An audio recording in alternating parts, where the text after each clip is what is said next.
Hey friends, welcome to the Taste Toast Travel Podcast. We're your hosts and resident foodies and lovers of all things travel and exploration. Grab your favorite beverage, get comfortable, and enjoy the journey with us. Welcome back to the Taste Toast Travel Podcast. I'm Tara. And I'm John. And today, John is speaking. I know this is so weird, you kicking us off and kind of doing the intro, and I'm just here with my wine. Yeah. So today, nice we're going to be talking a little bit about shopping for wine. Mm-hmm. Wherever you shop for wine, whether that's like a supermarket or a wine shop or, wherever, and just like things to look for when you're trying to find a good quality wine.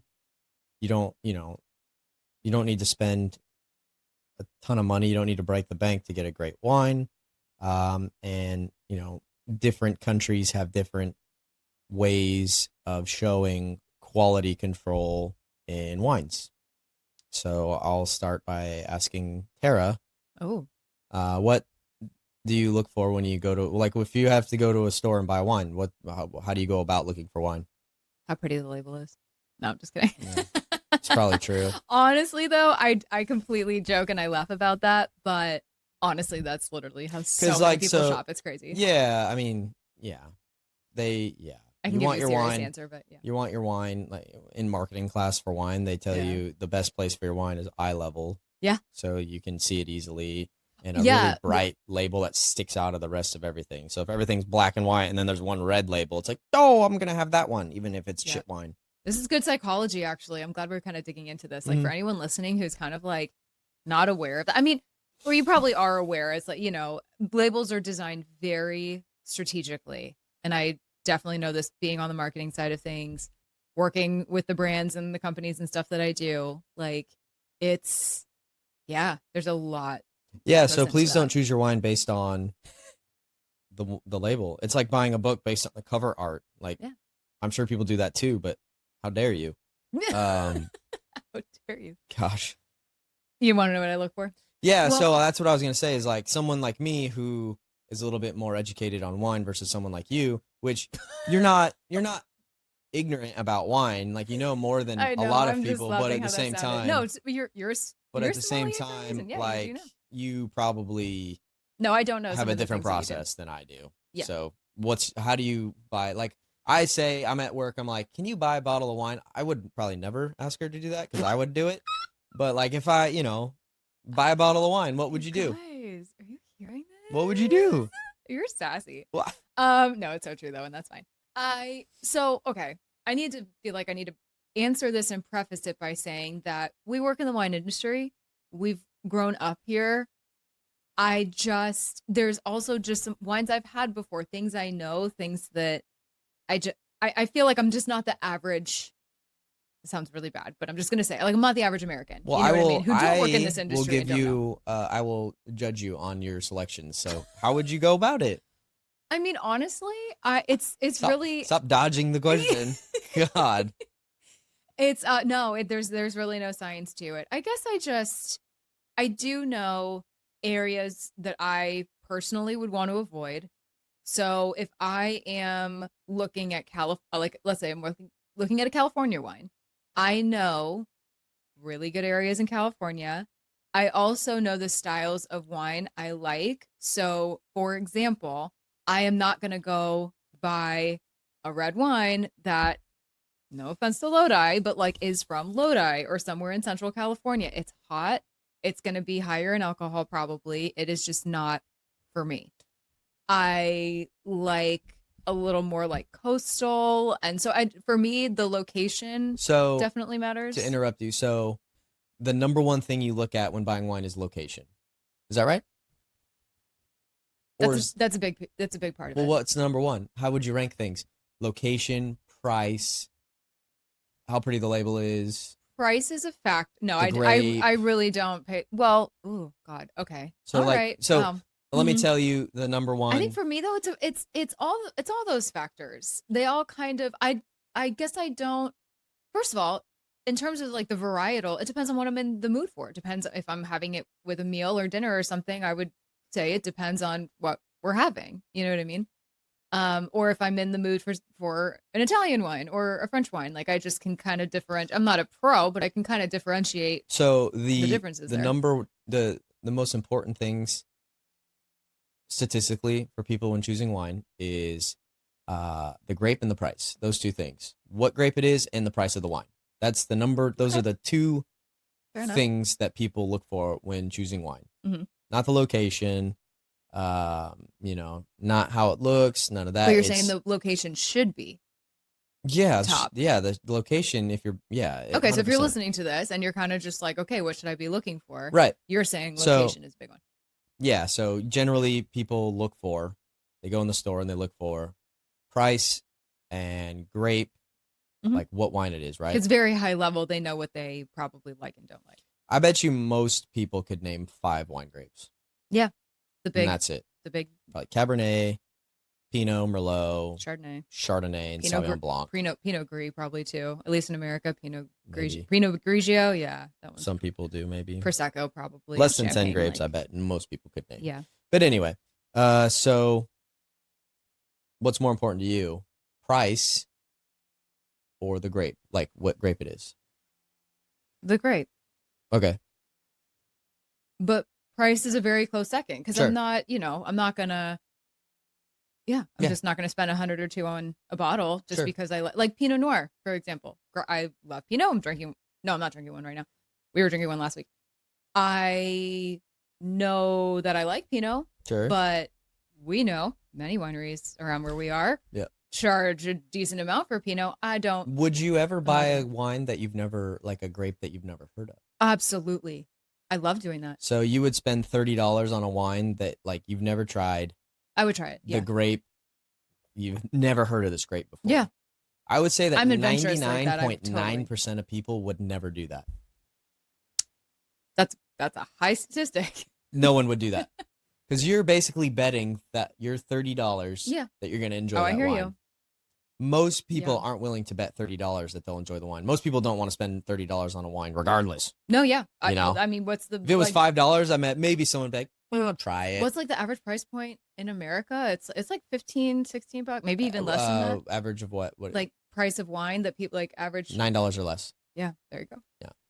Yeah. Is like the most popular. Mm-hmm. But yeah, so I think that we are different than most. Well, of course we are. Yeah, and this almost isn't a fair conversation. Yeah. So it was just interesting to talk to someone else about like what they look for when they purchase a wine at a store. It's like, are you looking for, is it red versus white? Is it, this grape or that grape? The price, is it here or there? Mm-hmm. Where is it from? Yeah. The year on the bottle. I look at the year. That's a big deal to me. See, I look because I do know that matters, but the thing is I look at it purely to understand the age and because that does affect the palate. It affects the wine.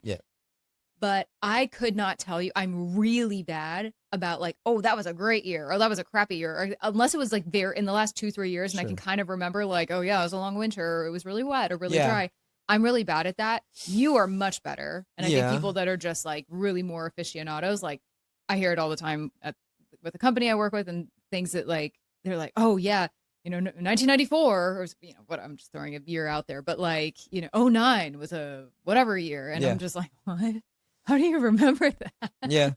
Well, yeah. So the years here too, like Napa-Sonoma years, they're really pretty static. Right. Yeah. Oh, we've had this conversation. Yeah. Oh, wait, let's get into this. Some are like this is really good. This is actually interesting. Some are just good. Right. We nerd out. We had like some. Yeah. 2011 was a weird vintage. I wouldn't call it a bad vintage. It got written off as a bad vintage. See, these things, right? Like I don't. Right. This is not. 2011 was like one of the more recent vintages where it was like that was terrible, but it wasn't bad. It was just a cold, rainy year, and the grapes didn't ripen like they would usually. So. The wine that it produced wasn't as full-bodied as people are used to. So it's like, that's a bad year. But it's not. Those are going to be some of the best aging wines in the history of Napa. They're just going really, really far because they're low alcohol, high acid. 2017, really hot vintage here. Yeah. But even then, like, Also there were fires. still places that can make great wines. Yeah, that too. But Literally hot. in Europe, a bad year is like you didn't even make Okay, wine. yeah. So let's get into that just super briefly because I think you and I, oh my God, we were watching a documentary. I wish I could remember this now, but it was in France and it was really beautiful. Actually, this is a great documentary. But they were talking about that, or like France was getting some like hail and some crazy stuff, and Yeah. yeah. So in Europe, A couple it places it like in the last matters big time. the recent years like were decimated by hail. Yeah, And like yeah. Chablis, which is in Burgundy, it's the northern part of Burgundy, and they make Chardonnay. It was like decimated. Yeah, It was like it's they really lost bad. like damn near like their entire vintage, right? That's so To sad. hail Yeah. and frost and all kinds of stuff like that. So that's a bad year there. Like here, that doesn't really happen. Yeah, our climate is very It's very temperate. It's steady very, for the most part. yeah, it's very even keel. Yeah, Like we have abundant sunshine. You can always, it's just generally speaking, easier yeah. to grow grapes here than it is in other Yeah, places. it's just not as temperamental But weather-wise. then again, too, I was talking to a French winemaker, and he was saying it's too easy to make wine here, and that leads you to Oh, isn't that interesting? screw up because the grapes ripen so quickly and like so vigorously that So you can get too much ripeness in the grape. So you that's have to, that's why pick dates and like so you have to monitor it. determining Whereas in when, France, it's like you're praying, you're like, please ripen just a little bit more, please. yeah. Where here, it's like, please stop ripening because it's like going too fast and the flavors aren't caught up, and it's just tons of sugar and it's not like totally like the phenolics in the grape aren't like totally ready yet. So like you don't want to pick yet, but at the same time, it's like there's so much sugar. We have to pick the grape. It's going to turn into a raisin. Yeah, that's stressful. So it's like too sunny and warm here for its own it's good. just too perfect of weather here. Yeah, for its own good. No, and literally. so Wow. that's a big thing is so vintages are I look at them honestly like there's not a huge selection in the market of vintages, right? You go to the store, you're not going to find a 2012. Yeah. It's going to be like, it's 2025 right now. You might be able to find a 2020 places. Yes. I was sort of thinking, I feel like 5 years or less. Yeah. Or what's in you might be able to find a 2020. Like a certain wine store or something, like a wine shop. Yeah, if you go to a specialty store, they might have stock of like a few like cool vintage wines from like, 2018, 19, 2015, 16, maybe. Yeah. It's just, but yeah, most people in the market, like you're looking at, if it's 2025, they're drinking 23, 24, no problem. Yeah. So. Okay. So year. So yeah, the year can be a huge, especially that the year for me, I mean, I do pay attention to the years here because I have special years in this area that I really like and I know they're good. But like, yeah, European wines, the vintage can matter a lot between. Certainly matters more than here. It can be like, this wine from like, let's say 2018 was like stellar and like the bottle's $300. And then 2019, it's like $100. So their price is really a lot more reflective, whereas ours really doesn't change. Yeah, the prices of especially on the secondary market. Like if you get the wine from the winery, it's going to be pretty much the same. But like you get a lot of these wines from Europe are going to be from the secondary market, right? Distributor, and so like they'll mark them up.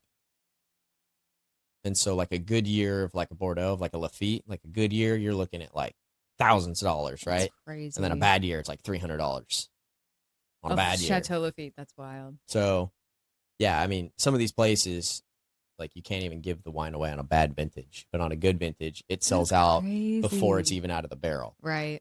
They'll like do futures of it, and it's gone before it's even been aged. Right. Like because people just know. Yeah, they know it's a good year. The weather was great. They'll come and do a barrel sample of it, and like at En Premier in Bordeaux, and like they'll have 7,000 cases of that, and it's gone. It's gone. It's gone before, and then you aren't even gonna get that wine for 3 more years. Right. And it's already gone. That's crazy. So, some people are hardcore. And it used to be a lot worse too. Like in 2006, 7, 8, 9, like the Bordeaux boom, like it was crazy. Really? People were like buying Bordeaux left and right. Because the Chinese market was freaking going nuts with Bordeaux. Chateau Latour, Chateau Lafite. Just because of how good the vintages were? It was just like popular. It just had this like, this prestige, this boom in popularity, and I think China, they're kind of like late to the game with drinking wine, so like they started getting into wine, and like the Bordeaux wines, like the first growths were just like exploding, and like all these mega, because there's so much wealth in China, some of these really rich people, and so they were just like buying up like Chateau Latour, Chateau Lafite, Chateau Latour, or I can't remember. One of the other big ones. It was Latour or Lafitte. I can't remember which one it was. But like 08, they did a specialty bottle. Basically, the 08 was geared towards the Chinese market. Really? So yeah, 8 I think is what it is, a good luck number in China. Yes. Okay. And so they wrote on their bottles so a Chinese symbol for 8 in red on like their bottle. Oh my God. And it was just like smartest thing ever. Fucking crazy. It's good marketing. They like there. Went nuts for this because they're so into gift giving in Asian countries. Okay, yeah. And so like they would have this bottle and they would like gift it to like boss or whatever, father-in-law, what I don't know. And so it was just like a huge, and they just like sold it out. But the thing with France, you gotta love the French for like just being French. There were people coming in and they were asking, they're like, I want to buy every single bottle you made in 2009, every single bottle. And the French people would be like, we'll sell you 3 bottles. Like, but no, we want, how much did you make? They're like, oh, we made 10,000 bottles. And they're like, I'll buy 10,000 bottles. And they're like, well, we'll sell you 3 of them. Oh my God. Yeah. I love that. I love the French for that. Me too. They're just like, I don't care how much you want to buy. We'll sell you this amount of wine. Give you, and you'll take it or leave it. And people in China, like, just like their heads exploded because like they don't understand, because it's such like a, it's funny because it's like communist, but like it's a capitalist thing too. Yeah. Where it's like, I'm offering you money to buy your product and you're telling me, no, you can't, you won't let me buy it. It's like, funny. It's so like, if Americans think that we're, what's it called when you buy lots of stuff, like consumer driven, if we think we're bad with consumerism, China is way worse. Interesting. And by the way, you have like a Chinese friend, like there's people that you actively know from China that can like attest to all of totally that. I know. Not just, like, your I have really good friends from China. I talk to a lot of people from China. You get visitors, and the consumerism is like really big, it's like luxury goods you just and stuff like that. We see it where we live. Frankly, in America, we're really bad with it too. Everyone has like Chanel, or Gucci, or Prada, but like China is really into it too, and so that basically flowed into like the wine sector. Makes sense. And so all these luxury really big goods. First growths were like going crazy in China, and the bubble popped, and like it's nowhere near as popular in China anymore. Interesting. So it was just kind of like a fad, I think. It's still more popular than it used to be. But it's nowhere near like what it was in its peak when they were just like buying crazy amounts of Bordeaux. Fascinating. Yeah, it was wild. Okay. All right. So back to going in a store. So yeah, buying wine, what we're looking for. That was a long tangent. I'm sorry. It was informative. Yeah, I learned something. It was so. Like I was saying, most people look for what kind of wine, like the grape or whatever, and then price is like the 2 big things people look for. Yeah. I'm talking about, I look for year. And so if you're looking at wine at like a store, there's a lot of domestic wine. Yeah. A lot of domestic wine. You don't ton of domestic wine. Which is I'm like thinking about this. Rightfully so. I mean, you sell, domestic wines, that's make it here, you sell it here. That's the thing. There's relatively no quality control when it comes to wine in the United States. There's no quality control. The only quality control really we have is the words on the bottle that tell you where it's grown. Or this like certified sustainable. No, that has nothing to do with quality. Okay. Fair. That's really not a quality designation. That's really a farming designation. That's how it was made. Okay. Yeah. You can argue that if they care about that, then they'll care about what goes in the bottle. You can argue that the sustainable farming farming is like makes a better wine. Sure, you can argue that, but it's not like a quality designation. Oh, no, for sure. I hear you. The okay. only Yeah, thing that enough. you can look at really on American, United States made wine is like where those grapes are from. What does it location. say? So Yeah. bringing it back to what I was saying. Yeah. That's the only thing in the me. United States that can tell you if the wine is like half the decent. quality or not. Does it say, Rutherford Yeah. on the bottle of your Cabernet, or does it say Amador County? Which, no offense to Amador County, it's fine. They make fine wines. I had a client. They from make fine Amador. wines, Yeah, whatever. They were but fine. the quality is different. Quality is different, and it's different style. And it's, or if it says, if it says Fresno, red wine Fresno, it's a stay different away. quality than like, if it says like I said, Lodi Rutherford earlier, Cabernet, you know what I mean? or if it says Oakville Cabernet, like it's different, right? And so it's so interesting that that's like not a factor for some people. Yeah, I mean, that's definitely, but like most people would never know. Okay, I was just about to go there, and that's so fair. So like, yeah, how are you supposed to know?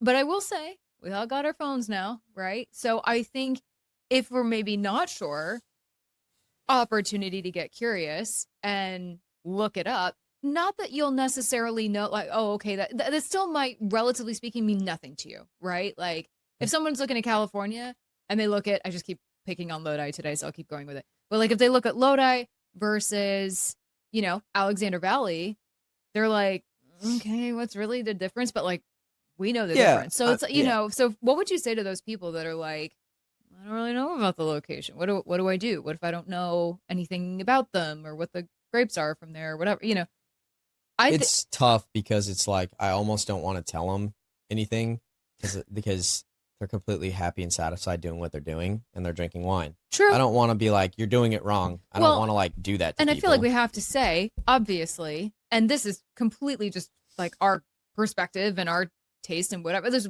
another reason we're not saying do or don't get wine from any particular place, kind of. But yeah, every palate is so subjective. So what we might like, someone else might not, or but vice we're just versa, I'm whatever your taste is. just talking straight up like quality designations. U.S. really has nothing. Other countries do. Okay. Yeah. So other countries have quality, and you have to be able to kind of like differentiate and be able to know what these quality designations mean.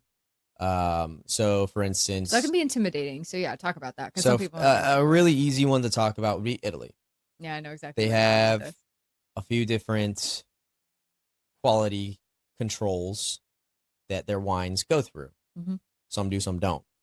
If you see on like a label on the net, here I have a bottle. So this is what I'm drinking.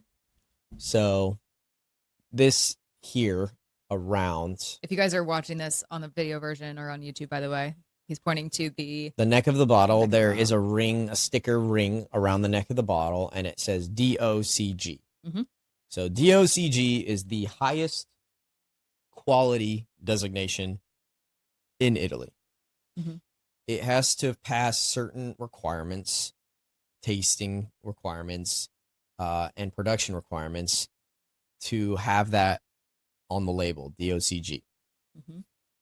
There's one step below that, which is a DOC.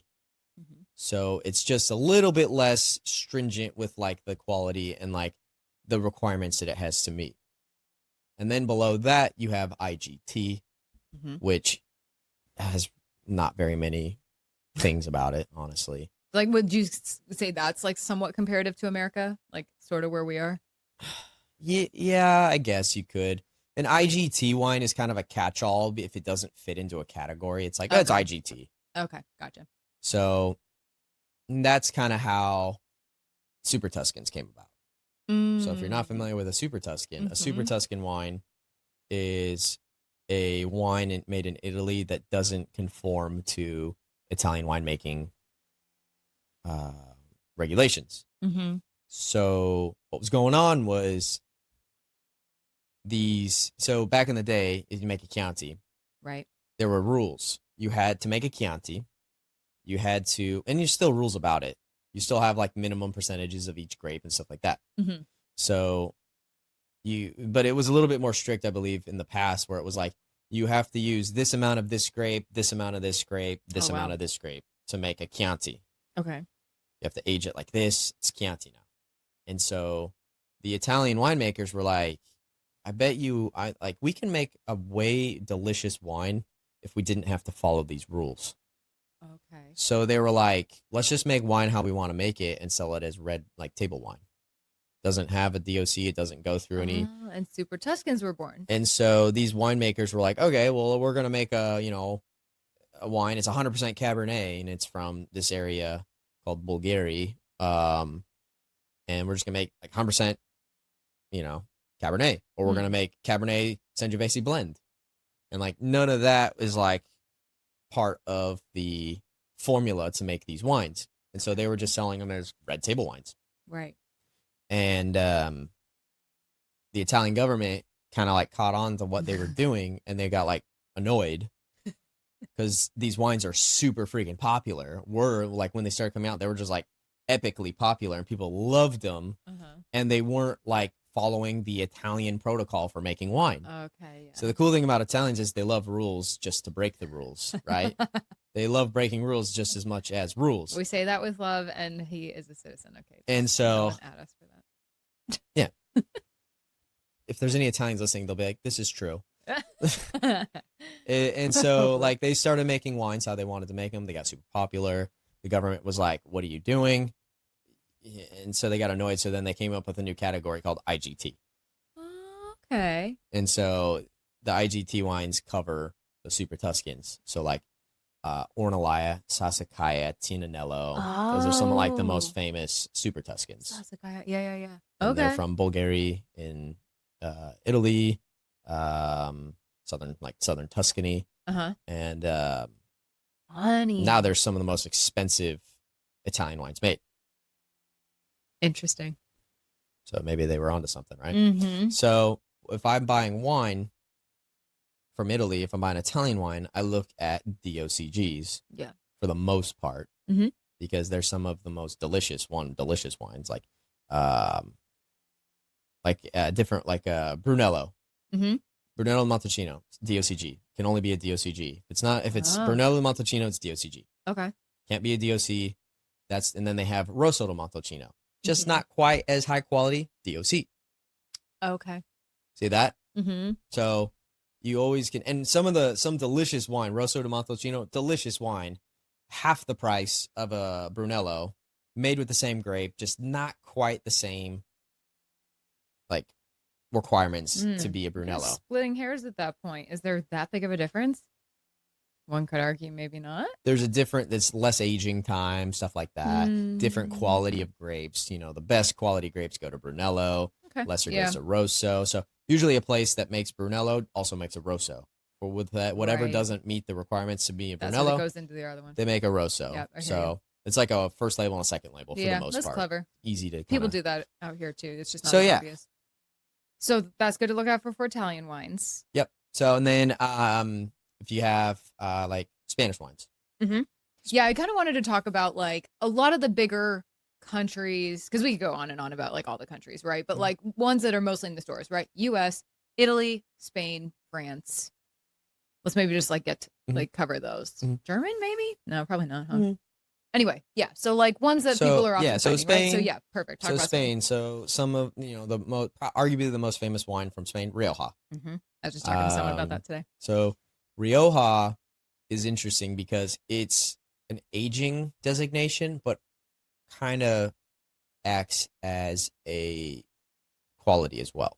So if you're looking at Spanish wines, you have Rioja, and then you have like Crianza on the label, and then you have Reserva and Gran Reserva. Reserva, yeah, okay. So these are aging requirements for the wine, but they also kind of double as quality because only the best quality grapes get the longest aging reserved. Crianza in Spanish is young. So Crianza is going to be like the youngest grapes, the youngest, it doesn't age as long, right? It's like a new wine. Drink it now. Made to drink more. Yeah, it's not aged at all, really, Crianza. And then you have your Reserva, which has X amount of months in barrel and bottle. And then you have Grand Reserva, which have to have the minimum. And it's a really big number for the aging in the barrel and the aging in the bottle. Okay. And so if you have a Grand Reserva, those are going to age the longest. Like if you produce a Grand Reserva Rioja, that wine is of a quality that it will sit in the bottle and age in someone's cellar for a very, very long time. Okay. Because the quality is so good. We're talking 20, 30 years more? Yeah. You can buy Rioja Grand Reservas from the 70s that are killer. Wow. Have you had, well, I know you love Spanish wine, so I wanted to, yeah. And you love the cool Rioja. Thing about Rioja is it ages really well. The Grand Reservas too, you can get them at a bargain for what they are. Like shops here, I've looked at Riojas in the shops and they have Grand Reservas from 1978, 1977, and they're like $120. They're like, oh my God, steal. Which I know is not like an everyday thing. You know, anyone here listening, they're like, what the hell? Yeah, but that wine's like 40 years old. Comparatively, no, I know, that's crazy. Yeah. Like that, yeah, it is kind of a bargain when you 40, 50-year-old wine for $120. Like, man. And they age really well. So they wouldn't age that well unless they were high quality. Right. But yeah, you'll find Grand Reservas probably right now, 09, 08, 2010 maybe. Wow. And that's like their current release. Jeez. So maybe, like, older too, like 15 years old. A few years back, I mean, one of my favorite wineries from Spain, their current release was in 1998. Oh my God. Yeah. Few years back, it was 1998. That was like their wine? So they like just released minimum 20 years. They just released their 98 like a few years ago. Wow. So like wild. Yeah. So again, you couldn't do that with a wine that's not a good quality because it wouldn't age that long; it'd fall apart. So it's kind of the thing. It sounds like a good happy medium, unless you really want to kind of like go big or go home. Find a Grand Reserva, but otherwise, like Reserva. A Reserva is like a pretty solid choice. Fantastic wine. If you can shell out a little bit more money. You can get some good Reservas for, really inexpensive, $20, $30, $40 Reserva. Okay. No problem. Not bad. Yeah. If you just want something super cheap and, not break the bank, it's going to be fine. Crianza, it's fine. You'll enjoy it. You can I've had bottles of Crianza before. That were like not bad. Yeah, no, you can have like some cheese and like salami or something. Some sausage with some Crianza will be totally drinkable and delicious. A confusing country for people is France. Okay, let's please get into France. I was really curious about this because when you were first asking me the question of like, what do you look for and things like that, I was thinking about France and French wines. I love French wine. Love French wine. But it is arguably the country I know what least to look for. Yeah. Because it is a little confusing. Yeah. So, yes, divulge your secrets. Yeah. So, France, it's a huge country when you're talking about wine. Yeah. Every different little piece of France makes just different wines. Yeah. And so they have for their like differentiating of where they're from, they have AOPs. And so there's lots of different AOPs all over France. And they all have strict rules and regulations of the AOPs of like, what they can make, right? So those aren't like quality designations. They're just like geographical indications. So again, geography, location really comes into play here. Before you go on, is there anything that you would say to somebody who's like, okay, I'm going into my grocery store, I'm looking at some French wines, very high level, like what can they expect from a Burgundian wine versus a Bordeaux wine versus, or you know what I mean? Like at least some of these big main like AOPs I feel like we hear about, like yeah, I mean, so stylistically. Bordeaux is big red Cabernet blend. Burgundy is Pinot Noir. Red Burgundy is Pinot. At its most simple, yeah. Red Burgundy is Pinot. White Burgundy is Chardonnay. Yeah. And then Bordeaux is red is Cabernet blends. Cabernet Franc, Merlot, Petit Verdot, Malbec, Carmenere. And then white Burgundy, white Bordeaux, Bordeaux Blanc, Sauvignon Blanc, Semillon. Those are like the two big. Yeah. They have some other white ones, but it's generally Semillon and Sauv Blanc. And they're each on separate sides of a river. correct? Is Left there bank up. So there's the river. The left bank is Cabernet. The right bank is Merlot. It's kind of an easy way to think of it. Okay. Right bank, Merlot, Chateau Petrus. Left bank, Chateau Lafite, Chateau Latour, Okay. Chateau Margaux. Gotcha. That's kind of just Very, high very high level level. Yeah. way to differentiate it. And so the thing with France, the French are obsessed with the famous French word. Do you know it? Everyone knows it. Sense of place. Terroir? Yeah. Yeah. Yeah. Hey, So yeah. the French are obsessed with this terroir. Terroir.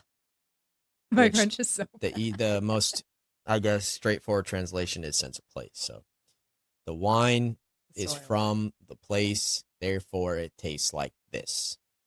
And so people in the United States are used to seeing this, bottles of wine. It says Cabernet on it. It says Merlot on it. It says Malbec on it. France doesn't do that.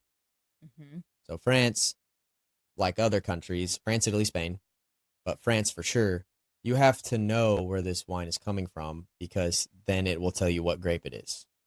If you don't know, if you've never, if you go to Burgundy and you just going around and you're just tasting wine and you're in, northern Burgundy, you're just going to be finding lots of Pinot.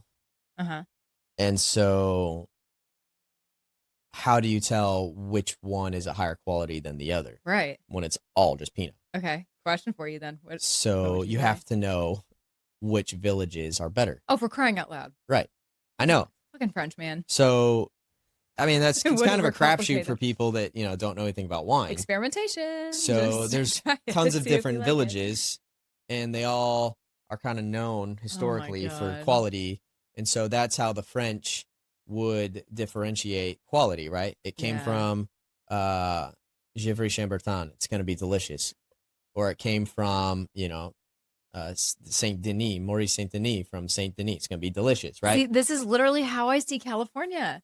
What do you mean? I'm literally like, how the French see that is how I see, again, growing up here working in this industry. Don't expect anyone else to view it like this, but this is how I see California, right? I know what areas are good and bad, better than others. Okay, yes, that's basically to put it very bluntly. That's how Burgundy is. Yeah. You have to know which village. Then how do you know if you don't live there, right? Yeah. Yeah, or if you've never tried them. Rhetorical question, but yeah. If you never tried them. So. Yeah, so what would you do? Yeah, so there's a few different villages and different. So in Burgundy, for instance, you do have quality control. Okay. So in Burgundy, you have Premier Cru. Grand Cru. You have. That's not a whole France thing. That's just Burgundy. Yeah, it's just Burgundy. Okay, I'm today years old. Yeah, it's just Burgundy. They have village level. They have appellation level, which is just like Burgundy red wine says Burgundy on it. Okay. And then they have village, and then they have Premier Cru and Grand Cru. Is it literally called village, or there's a French name for it? People in the wine industry call it village. It's just village. Okay. Village level wine. Got it. So it'll say the village, the name of the village on it. So it comes from grapes from all over that village. Right. And then you have Premier Cru where it's from this pretty famous vineyard. Yeah. Then you have Grand Cru, it's from this really famous vineyard. Or that block. Yeah, which is itty bitty tiny small. They only make, they have it's a very small amount of wine being made from there. So that's that would be like a Petrus or something like that. No, that'll be like a because Petrus is Bordeaux. Oh, what I meant. So Burgundy. Which ones were you saying with Burgundy? So Burgundy, it would be the different Grand Crus. So Grand Crus, there's only so many. They're very small. Yeah. They've been the same since for ever. The monks made them in 1500. Yeah. And they started putting stone walls. Yes. Around them all. Oh my God, you guys, if you've never seen pictures of this, please go look. We've got to figure out what that documentary was. It was so interesting. Well, we nerded out on it. I don't know. But anyway, yeah, you see that. And there are these ancient stone little things. Anyway. So, cool. Yeah, it's Grand Cru would be like La Romani, which would be one small, very small Grand Cru vineyard, La Romani, which is in the town or village of Romani-Conti. Name, and then the winery, DRC, Domaine de la Romani-Conti. So arguably one of the most famous. Did you go there? Producer. Which ones did you go to? I've never been to there. No, I've been to Burgundy. I just never been to there. Didn't you go to some big ones though? Not in Or Burgundy, really. oh no, okay. No. It's I'm only there imagining for a that. short period of time. Maybe I'm just imagining that's on our list. And it's a hard place to go tasting. They're Oh, just sure. You don't really. Yeah, you don't just. It's not like a walk-in belly up to the bar. There's some like, places where you can, but not there. Yeah. But like so Bummer. those are gonna be like the quality, right? So you're gonna be paying out the ass for a Grand Cru. You go 3, 4, 5, 6, 7 up, $100 and up. But a Premier Cru, I mean, you can get Premier Crus for $70, $80, $100. Okay, so it's definitely still a splurge. Yeah, it's not cheap for sure. But and then you can get some pretty expensive Premier Crus too, honestly. Definitely, yeah. And then you have like your village level stuff, and that's where you start to get bargain wines. Yeah. In the north, there's a village of Givry, and you can get some great wines there. Yeah. Like great Burgundy from Givry, like lower price point, $30 can get you a great Givry. Okay. Beaujolais is in Burgundy. Beaujolais. Yeah, and that's a big one. Beaujolais. There's some great Beaujolais wines up there, and historically it's gone up in price, but like you were able to get like just the top of the top creme de la creme of Burgundy of Beaujolais for like $20-$30. Wow. But I mean, it's gone up since then because people have kind of caught on. People are onto what Beaujolais is. And so and I mean that's just Burgundy. Yeah. This is all just Burgundy. Good Lord. Then you have I forgot we were only talking about that's Burgundy, all just Burgundy for their God. shit. And then you have Bordeaux, which you have. And these are only two. We're not even talking about like the rest of the. Yeah, these are just two places. Oh these are the two God, most I'll famous be here places. All day. Yeah. Yeah. Okay. And then on Bordeaux, you have quality designations: first growth, second growth, third growth, fourth growth. Okay. Right. See, I never. Yeah, like I said, I was today years old. First growth is considered higher quality than a fifth growth. Yeah. And they're all really good, honestly. If you're in one of the top, the 5 different levels, like they're great. But then you have like, if you're not in those top 5, then you're just like Appellation Bordeaux, right? Okay, right. And then you have other little tiny spots around there like Bly, or Cadillac, which is like a little tiny village. So you have all these like different places around. And then you have, that's just the left side of Bordeaux. On the right side of Bordeaux, on the right side of Bordeaux, you have overcomplicate this. Yeah, you have different other things as well. And so it's a sacred process. Yeah, it's a really French is hard. Confusing place to kind of wrap your head around because a lot of appellations have their own designation and rules. Even if you kind of like have to know what those are to sort of like crack the code there. God, I'm exhausted. So yeah, I mean, France. Yeah, you could go on and on about smidge France of a nightmare. So for someone who's going to the store, doesn't God know any of it. I work in this freaking industry and I didn't know half that. So if you're going to the store and you're like wanting a Bordeaux wine, simply put, what would you do? If you want a Burgundy wine, I would say just buy a village level. If you're trying to splurge, village level. Okay, even if you don't know where the hell that village is, it's going to be a good enough quality. Like you can get a village level Pinot or Burgundy. Okay. And if you don't want to splurge and spend that much money, you can just get like Burgundy. It just says Burgundy. Yeah. Like Louis Latour Burgundy. Okay. Louis Jadot Burgundy. It's a Pinot Noir from Burgundy. It's not going to be specific. It's not going to be maybe stellar, but it's reliable and it'll be like a decent. It'll be fine. It'll be. Would you For say most people, it'll be fine. Similar to the Spanish whatever wine we were just talking about, kind of like the Crianza? Yeah, I guess so. Like more or less that equivalent. Yeah, just like you could pair it with some cheese and it's not gonna. I mean, bread it's not gonna be something. Might not knock your socks off, but it's gonna be life. like It's not gonna be like this was amazing. But it'll be like a decent fine, and it's not gonna be super expensive either. I mean, you're talking like you could probably get a Louis Jadot Burgundy for like $15 maybe. Oh, that's not bad. Yeah, it's a very solid bottle of wine. Well, roughly. And if you're going like that, if you're going to Bordeaux's tough. Unless you're in Bordeaux and they have some really cool like cheap wines here, it's tough. Obviously, you're not getting a first growth. If you are, invite me. Good for you. Really. I would love to drink wine with you, especially if it's a first. Any of the growths, 1st through 5. I'll have it if it's there. I mean, I would say if you could find anything on the label, they do make Bordeaux appellation too. It just says Bordeaux on it. Mm-hmm. You could do that. It's going to be just a blend of probably those 5 grapes, Right. or 3 of them, 2 of them, just a blend of any of those 5. Mm-hmm. Or if you can get one that says, find a wine that says Bly on it, Blye, Mm-hmm. or a Cadillac. It looks like Cadillac, but it's spelled like Cadillac, and it's just a little village in Bordeaux. But those are gonna be hard to find. It's That's harder, probably kind of obscure. Yeah. It's harder to find like cheap Yeah. Bordeaux wines than it is to find cheaper Burgundy wines, I Interesting. would say. Okay. So all of those countries aside, Yeah. any sort of last thoughts, just anything else people could keep in mind if they're going into store, like, what am I choosing? What the hell do I do? Yeah. Okay. So it's difficult because like we've talked about 0.1% of the wine, right? Yes. And so if you use, clearly not covering any potential country. This we'd be here just for hours. using the examples that we've talked about. Yeah. Look for quality, like for sure in Italy, look for a DOCG. If you don't want to spend that much money, a DOC. Okay. Chianti, great wine. It's gotten just throughout history. It was known for like the cheap wine that was in the bottle that had the hay, and then it made it into a candle. Yeah. Those bottles are actually called fiascos. I've always loved that. I always love that. It's called a fiasco. And so Chianti has since gotten really high quality. Mm-hmm. So you have Chianti Classico, which is a DOCG. Yep. And you have good. Chianti, which is a DOC. Mm-hmm. So different quality. Right. They're both great. I would always opt for the DOCG over the DOC. You don't have to. You're going to pay a little bit more for a DOCG, but that's what I look for.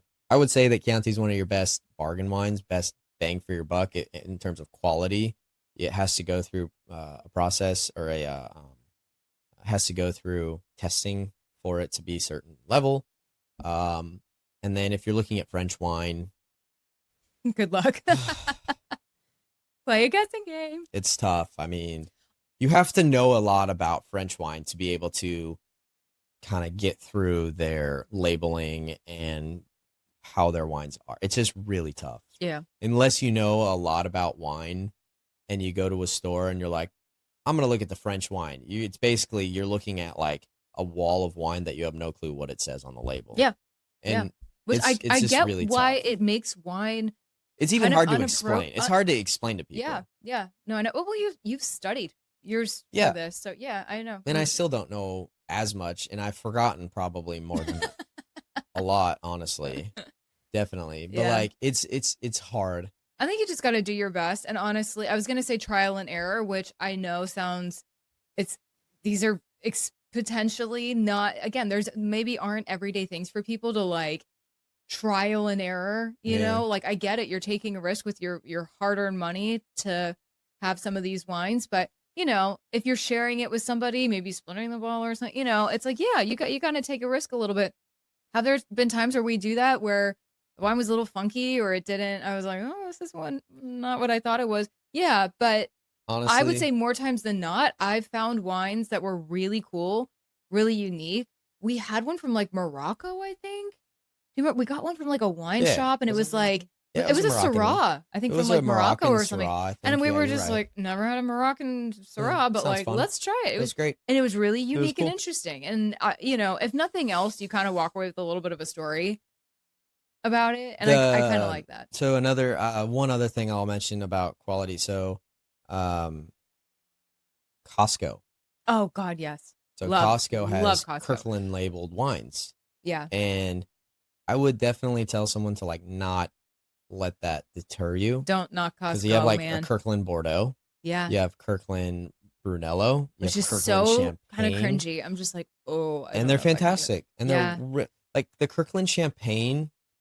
I can't even remember how much it is, but I think it was less than $20 a bottle. Legit champagne, not sparkling wine. No, champagne from Champagne. Yeah, I think it was like.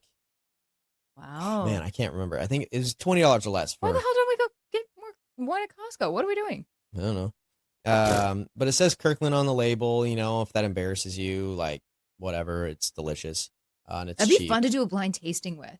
You know Yeah, what I mean? champagne. Like, So champagne has its own oh rules God, and we haven't even talked about regulations. champagne today. Yeah, it Yeah. has its own rules and regulations, Yeah. aging requirements, vintage versus non-vintage. We could go on and on. It's like a Honestly, whole thing. I could talk a lot We need about to it. do a part 2 on But this, I like, think. yeah, like so champagne from and then they have the Bruno the Montalcino from Kirkland. Mm-hmm. They have Chateauneuf the Pop from Kirkland, which is What? it's a whole other place in France From that Kirkland?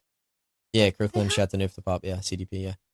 They what? have what else do they Oh have? my Kirkland God. Prosecco. Yeah. I've never seen a Kirkland Burgundy. I've seen Kirkland Bordeaux. Okay. But even outside of Kirkland, they just have some great wine. Now, granted, Depends our where you're at. our Costco, Yeah. which a new one opened in Napa, is a really good Costco. It's also a bigger Costco, Mhm. and we have some really good wines there. So Yeah, I mean Kirkland's we great. might They be a little, buy everyone's yeah, wine like barrels. They but buy all their wine and then they'll just like label it under the Kirkland brand. that's wild. Yeah. And it's great quality. And they do that with a lot of alcohol. Yeah. Vodka, bourbon, tequila, Give Kirkland a chance. wine. Yeah. If you're a Costco member and you have Costco where you are. If you just want like a great bottle, like if you just want champagne, you don't feel like paying for champagne, just buy the Kirkland champagne. It's fine. Yeah. It's great. This bottle of a glass that I'm enjoying right here, Yeah. Trader Joe's. Yeah. I was actually kind of shocked. He walked in with this like whatever, a day or two ago. And this is a Barolo. This is a Trader Joe's. So it's Trader Joe's labeled Barolo. Yeah. I was like, are you sure? It is a 2020, so it's a bit older, which is cool. I like that about it. So it had to go through the quality control for it to be Barolo on the label and DOCG on the neck. So what I love about some of the places that we focused on today is like they just make some really, really solid, very decent, very good wines for not horribly expensive. Yeah, and I mean other people in other countries, they don't spend money on wine because one, they can get good quality wine for less money, but like they just don't spend a lot of money on wine. I remember when we bought a bottle of wine in Italy and we had, Giovanni taste it. Yeah. And he was like, how much was it? And I was like, it was like 20 euros. And he was like flabbergasted that I spent 20 euros on a bottle of wine. But for us, especially, he was like, here, who are you trying to impress? Why did you spend this much money on a bottle of wine? I'm like, what? It's 20 euros. It's whatever. He's like, no, not whatever. He's like, so expensive. So it's like, funny. there people in Europe aren't, contrary to belief, they're not like snobs about wine. God, no. They just, in my experience, at least, they're the opposite. Yeah, they're like, they just don't need to spend a lot of money on wine. Yeah. And so they would be quite content drinking this. Like, oh, Barolo, great. I've never heard of it, but it tastes delicious. It's fine. Yeah. So if you go to Trader Joe's, Barolo, their Trader Joe's wine, they also have a lot Barolo, of they have Chianti. I saw some Chianti Classico there, $7.99. I saw some other Barolos there. They had some Brunello as well. It was like $30 for Brunello. I mean, they have some really I haven't tried any of those yet. I want to try them just to see what they're like. Try 'em now, yeah. But yeah, I mean, you can get some pretty tasty wines from Trader Joe's labels. Well, I hope this was helpful for anyone who maybe, has a little bit of analysis paralysis. Like when you go into a store and you're just like, where do I start? What do I even look for? Especially with some international wines. And again, we only scratch the surface on 3 countries today. Maybe we should do a deep dive into each of those. I mean, it could do a whole 10 part episode on just France. I'm literally, yeah. Just France. No, I know. Totally. Well, and Italy too. There's so many regions and all the things. Yeah. Northern Rhone, Southern Rhone. Maybe. Okay. Bordeaux. Calm down. Burgundy. Languedoc-Roussillon. Okay. Anyway, you guys, let us know, honestly, if you want to hear more about this. We nerd out on it. I think we find it very interesting, but this is a good crash course, I think. And it's a start, I guess. It's again, scratching the surface. Just things to keep in mind, things to look out for if you're just feeling terribly lost in the wine aisle. But that's our thing. I feel like we want to make wine less scary, less intimidating. I feel like I made wine more confusing today. You for sure did. Yeah, but kind of backfired on me. It's fine. This is what everyone's happens in there like listening. When you're like they're driving. They're just like, God, this guy can go on won't and on. shut Jesus up. Christ. Just won't shut up That's about it. That's what happens when you're like overeducated on wine. Yeah. Literally, you guys, this is like my life with him, and then people like also in the industry living here. Like, this is what people, if you want a little glimpse into the wine industry and like us wine nerds and things that people here in this industry like get excited about. But like the more that you explore and the more that you try wines from other places, you get a gauge of like what you don't like, what each terroir, right, like brings to the table. And it's really fun. It's cool. It's fun to experiment. So yes, this maybe made things more confusing, but hopefully it also encouraged you to just like have fun with it, get curious, get excited about it, know that you don't have to spend, $1 million to get watch a a good documentary, bottle. read a book. Yeah. That's my favorite thing to say to you. Crack a book. Crack a book, read about it. Learn. I know. Yeah. Watch a documentary. If someone likes documentaries, there's some great wine documentaries. The Somm documentary is very interesting. Documentaries out there about wine that can educate you a lot. Yeah, definitely. And it gives more of a visual for sure. I think will help kind of give a little more context to some of the things we talked about today. Any want or just desire to like learn anything about wine. Yeah. Well, if there's any other aspects of wine making, wine, just who, what, where, when, why, let us know. I was going to say we're here to answer questions, but really he's here to answer questions. And we also want to hear what other topics you guys are interested in hearing about wine, if you are interested in hearing about wine on the podcast. So let us know. DMs are open. Inbox is open. hello@tastehosttravel.com. And yeah, this was fun. Slightly confusing, but interesting nonetheless. I know. I wish I could talk. I wish I could explain. Honestly, for me personally, it really wasn't that I wasn't like able to confusing, explain but about, it's it is what it is. It helps, I think, if you look at a map. Yeah, for sure, and to understand like just the areas just, of like, some of these places. So many different other regulations, and there's different like I didn't talk about lots of things about France. Did great, sweetie. Good crash course. I feel like I crashed. Oh my God. On that note, thanks for joining us for this episode of Taste Toast Travel, and we'll see you guys in the next episode. Cheers. Thank you so much for hanging out with us and tuning into the Taste Toast Travel podcast. We really appreciate you being here and hope you're enjoying these honest conversations about all things sipping, savoring, and seeing the world.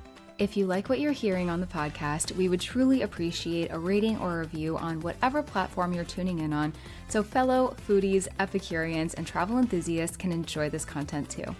Don't forget to hit that subscribe button and give us a follow at Taste Toast Travel. We'll see you in the next episode.